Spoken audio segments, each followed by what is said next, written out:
உங்களுக்கு எப்படி நல்லாசிரியர் விருது கொடுத்தாங்க? ஏன் நீங்க தான் நல்லாவே இல்லையே. என்ன நக்கலா? வாய மூடிட்டு உட்காரு. மணி, ஏண்டா சோகமா இருக்க? கடவுள் எங்களை கைவிட்டுட்டாரு.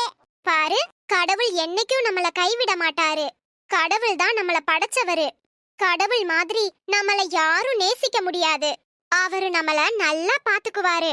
மிஸ், அப்படினா சரி. நீங்க சீக்கிரமே கடவுள் கிட்ட போகணும்னு நான் வேண்டிக்கிறேன். என்னடா சொல்ற? ஏன் மிஸ் பதறீங்க? நீங்க தான கடவுள் நல்லா பாத்துக்குவாருன்னு சொன்னீங்க. அப்போ கடவுள் கிட்டயே போங்க. அவர் இன்னும் நல்லா பாத்துக்கட்டும். வாய கழுவுடா. மிஸ், நீங்க கடவுள் கிட்ட போறதுக்கு நாங்க வேணா உதவி பண்ணட்டுமா? அதெல்லாம் ஒண்ணு வேணாம். எனக்கு நல்லாசிரியர் விருது கிடைச்சது பெருமை இல்ல. நீங்க எல்லாரும் சேர்ந்து எனக்கு ஒரு காரியம் பண்ணணும். 40 நாள் காரியம் தானே மிஸ்? எப்படி சிறப்பா பண்றோம்னு மட்டும் பாருங்க. அட பாவமே, காலையில இருந்து அறச்சொல்லா சொல்றாங்களே.